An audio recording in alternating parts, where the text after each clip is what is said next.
Our faith is proven fate each time we deny it.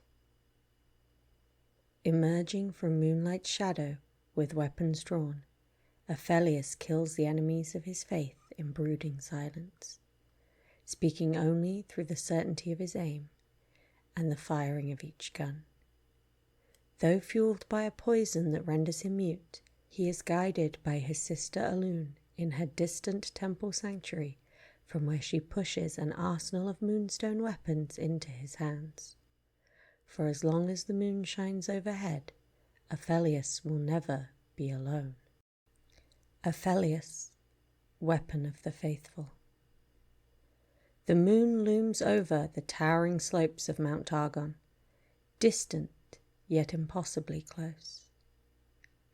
Born during a rare lunar convergence, when the physical moon was eclipsed by its reflection in the spirit realm, Aphelios and his twin sister Alun were celebrated as children of destiny by those of Targon's Lunari faith. Mirroring the celestial event that heralded their birth, the two children knew they had been marked by fate. Aphelios, physically gifted like the moon of stone, and Alun, magically like its spiritual reflection. Zealously devout, they grew up within a faith of mystery, reflection, and discovery, and embraced darkness, not just out of belief, but as the only thing that could keep them safe. The Solari who ruled Targon considered the Lunari heretics, driving them into hiding until most forgot the Lunari even existed. The Lunari were left to the shadows, dwelling in temples and caves far from the Solaris' sight. The pressure to be exemplary weighed heavily upon Aphelios. He practiced tirelessly with mystical moonstone blades, spilling his own blood in training so he could spill that of others to protect the faith. Intense and vulnerable, he bonded deeply with his sister in lieu of any other friendships. While Aphelios was sent on increasingly dangerous missions to protect the Lunari, Alun trained separately as a seer, using her luminous magic to reveal hidden pathways and truths by the moon's light. In time, her tasks required her to leave the temple where they were raised, and without Alun, Aphelios' faith wavered.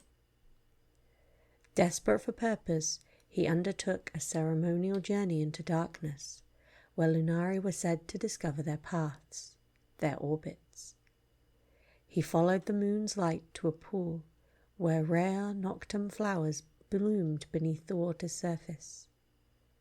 Though poisonous, the flowers could be distilled into a liquid that opened him to the night's power. Drinking the noctum's essence, Aphelios felt so much pain that it numbed him to everything else. Soon after, an ancient temple, the Maris Amagnum, began to become interphase from the spirit realm for the first time in centuries. Lunari from across the mountain gathered, emerging from hiding to witness the balance of power shift as celestial cycles in the heavens turned. The fortress accepted only one occupant, gifted in magic each time it appeared. This time it would be Alun, her orbit guiding her to the temple. Aphelios, usually asking for nothing, requested to attend the event. But as the fortress passed through the veil in a luminous display of magic, a harsher radiance filled the night. Somehow, the Lunari had been discovered, even as the celestial cycles turned in their favor. An army of Solari descended upon them. All seemed lost. The Solari purging the Lunari heresy with fire and steel. Even Aphelios was beaten, his moonstone blades shattered on the ground, blood spilling from his lips as he reached for the noctum. But as the battle raged, Alun travelled deeper into the temple, and when she reached its heart, her full potential unlocked. Through the nocturne, Aphelios could feel Alun's power embrace him, and he could hear her voice. With a whisper, she pushed magic into his hands, a replacement for his blades solidifying into moonstone. Like the moon of stone and its spiritual reflection, Aphelios' skill and Alun's magic converged. Those Solari would not live to see the sun again.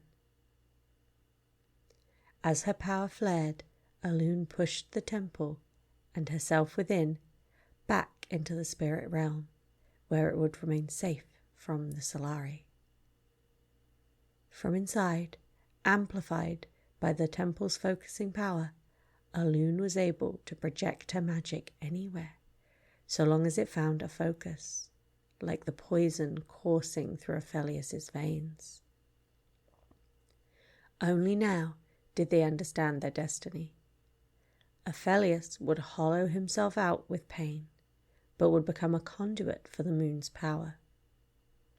Alun would live alone, isolated in her fortress, but she would guide her brother, able to see through his eyes.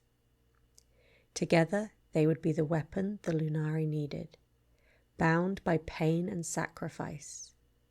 Only apart could they be together, their souls brushing across the veil, distant yet impossibly close, converging into something they could not understand. To protect the survivors of the attack who retreated back into the shadows of the mountain, Aphelios' training as an assassin has been given reach by Alun's magic. His blades now an arsenal of mystical weapons, perfected by Alun over the course of many missions together. Now that the power balance of Targon is shifting, and the Solari know the Lunari still endure, Aphelios and Alun are needed more than ever.